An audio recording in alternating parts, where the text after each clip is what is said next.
Welcome to Leading Beyond Limits, the podcast where we explore the extraordinary journeys and insights of remarkable leaders who have pushed the boundaries of what's possible. Your host, Angel Radcliffe, who is a digital transformation leader, author, speaker, and financial educator, will lead each episode and dive deep into the stories, strategies, and philosophies that have empowered these exceptional individuals to lead, inspire, and achieve beyond the ordinary. We're about to embark on a journey of discovery and inspiration, and together, we'll learn what it takes to lead beyond limits. So grab your cape, or at least your favorite coffee mug, because we're about to unravel the extraordinary tales of trailblazers who've turned impossible into I'm possible. Let's get started.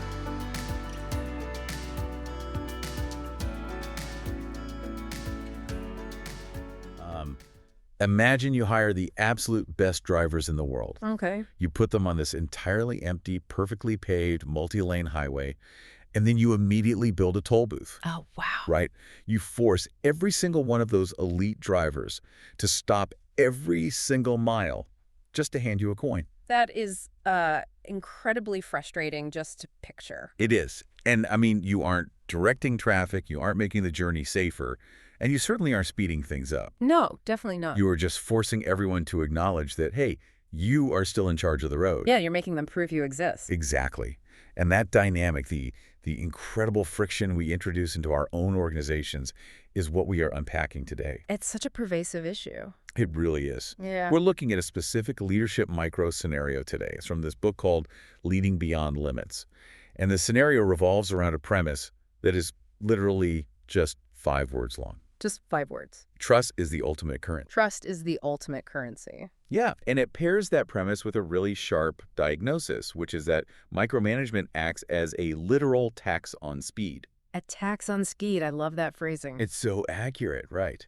And our mission today is to dig into the psychological weight of those two ideas. Right. Because we are not going to give you, some step-by-step framework on how to delegate. No checklists today. No checklist. There's no tactical management advice or motivational cheerleading here. Yeah, we're skipping all that. The goal of this deep dive is to sit with the unacknowledged, often really uncomfortable tension of this scenario. Because it is uncomfortable. Very. We want to explore why you, as a leader, might hesitate to spend that currency of trust, what it actually feels like to make decisions when you only have incomplete clarity. Which is almost always, by the way. Exactly. And we'll look at the internal shift required to move from being this, organizational bottleneck to an instrument of actual scalability. So let's ground this tax on speed in a reality that I think most of us know way too well. Please do. The scenario draws this really stark line between high-trust and low-trust organizations. It argues that speed is the ultimate diagnostic tool for the internal state of a leader. Because speed doesn't lie. Right. In a high-trust team, people move fast because they bypass the need for a signature on every single minor move. Yeah, they just go. But in a low-trust environment, a totally capable team will suddenly just slow down to a crawl. You see this all the time in the corporate world. Oh, constantly. Like a senior engineering team is ready to deploy this crucial software patch, but they have to wait 3 weeks because a VP insists on personally reviewing the final documentation. And if you ask that VP, they'll tell you they aren't trying to sabotage the timeline. Right, they think they're helping. They think they are doing their job. They reframe that need for control as a virtue. Yeah, they call it diligence. Exactly. They call it diligence. Or maintaining high standards, or staying close to details. But what the scenario points out is the fundamental difference between overseeing a process and bottlenecking it. Bottlenecking disguised as oversight. Yes. When you require a sign-off for an action, the team is already fully competent to handle.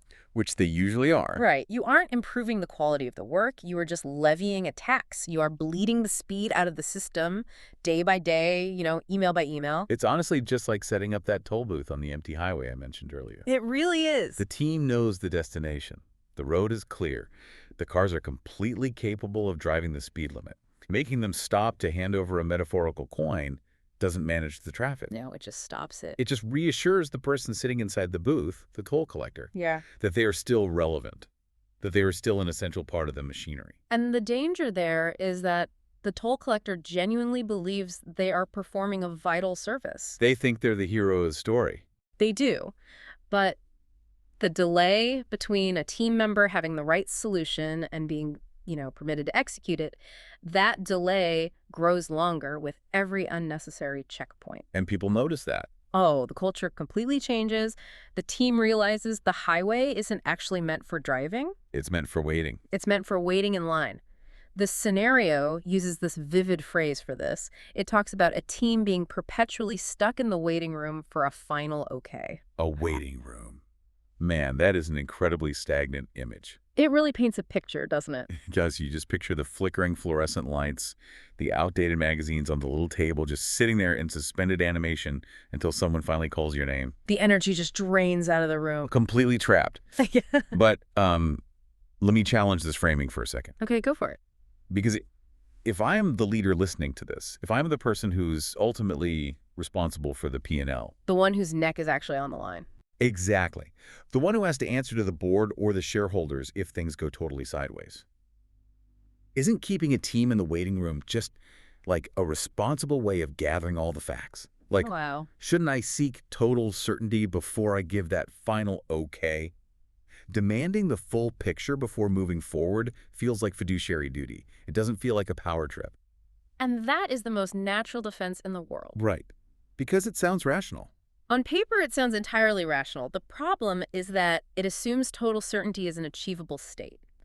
If we look really closely at the tension in this scenario, the delay in the waiting room is almost never about insufficient information. It's not a lack of data. No, it's not a data problem at all. It is an emotional problem. Okay, say more about that.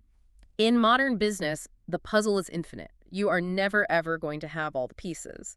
The reality of incomplete certainty is simply the environment you operate in. So wait, you're saying the leader isn't actually waiting for that final data point to arrive? No. They're waiting for the feeling of anxiety to pass. Exactly. They are looking for a guarantee that just doesn't exist. Keeping the team in the waiting room is deeply rooted in this discomfort with risk and accountability. Because they're exposed. Very exposed. Yeah. Think about the emotional pressure of sitting in that seat. If you control every keystroke, every signature, every email, you manufacture this false sense of security. You tell yourself, well, if this initiative fails, at least I was at the wheel. Right. The vulnerability of being accountable for an outcome you did not manually execute, that is terrifying for a lot of people. Because if you let the team drive and they crash the car, you are still the one who has to stand up and answer for the wreckage. Which is exactly why demanding that final okay acts as a psychological shield. A shield. That makes so much sense. It is a way to delay stepping into the fog. Leadership decisions are almost always made with partial clarity, but as long as the team is just sitting in the waiting room, the decision technically hasn't been made yet. The risk hasn't been taken? And therefore, you cannot yet be judged for the outcome. The bottleneck isn't an operational flaw in the company's process.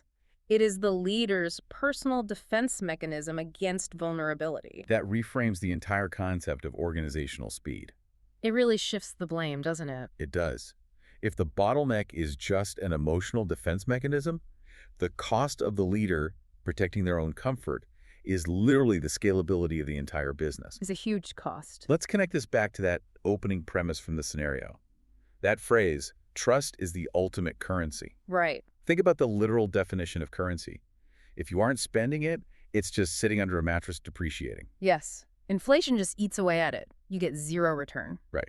So if trust is the currency, hoarding it means your organization's momentum is just inflating away. That's a great way to put it. Micromanaging and keeping people in the waiting room is the exact equivalent of stuffing all your operational cash inside a mattress. Because it feels safe. It feels incredibly secure because you know exactly where every single dollar is. You can lift the mattress, you can count the coins, and you feel in control. But you are building absolutely no wealth. Exactly. Wow. To actually get a return on currency, to scale anything, you have to take the risk of investing it. You have to put it to work. You have to put it out into the wild where you do not have absolute manual control over what happens to it. And that is the core mechanism of scalability that the scenario is pointing toward. The leap of faith. It notes that the exact moment you decide to trust your team is the moment your organization finally becomes scalable. But I feel like we often misunderstand what that moment actually is. We do. We treat scalability like it's a structural change. Like buying new software. Right. We think it means implementing a new project management tool, Yeah. or rewriting the whole org chart, or hiring more middle management to oversee things. But it's not. No. The scenario suggests scalability is actually an internal psychological shift within the leader. It's the moment you pull the currency out from under the mattress. Exactly. But like, how does that internal shift actually happen? Because it's one thing to recognize, oh, I'm hoarding trust. And it's another thing entirely to actually stomach the risk of spending it. It requires a profound redefinition of who you are actually trusting. What do you mean by that? Well, we always frame delegation as a question of trusting others. Like, do I trust my team? Right. We ask, do I trust my team to execute this marketing campaign properly? Or do I trust this director to handle the client negotiation? Sure, that's the standard way we think about it. But the hesitation usually doesn't stem from doubting their skills. The real unspoken question that's bottlenecking the process is, do I trust myself to handle the fallout if they get it wrong? Oh, wow. That is a massive distinction. It changes everything. The barrier isn't a lack of faith in the team, it's a lack of faith in your own resilience. Yes.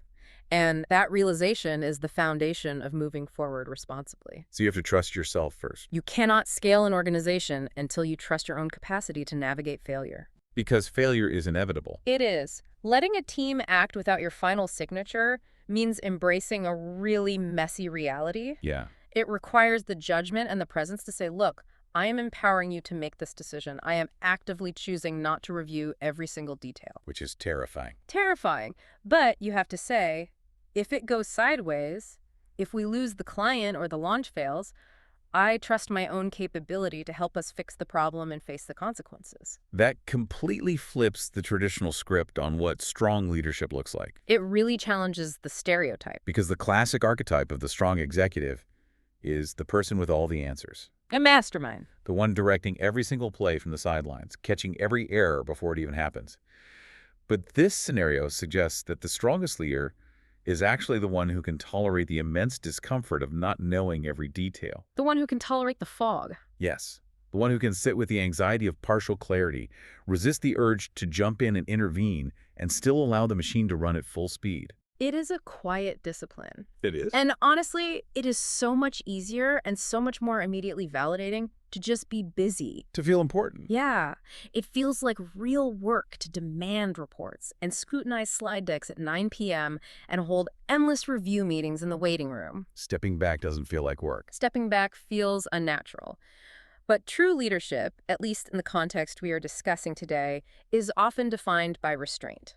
Just holding yourself back. It is the discipline of staying out of the toll booth. Yeah. Even when your anxiety is just screaming at you to lower the barrier and collect a toll, just to prove you are still steering the ship. So let's pull the threads of this scenario together. Okay.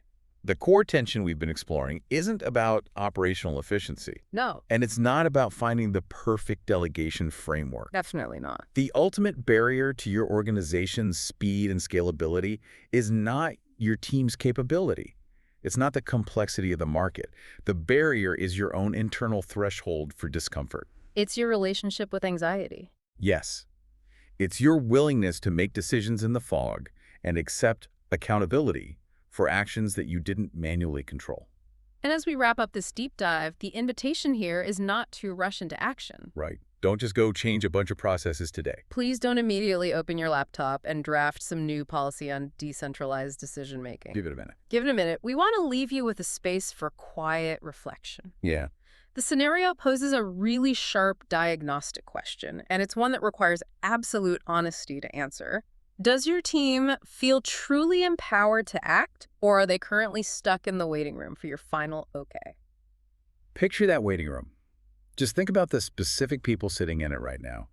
The projects that are stalled, just waiting for your signature or your review. Are they waiting because they genuinely lack the skills to proceed? Or Or are they sitting there serving as a buffer against your own vulnerability? We talked earlier about that toll booth on the empty highway and how the toll collector just wants to feel in charge. to feel relevant. Right.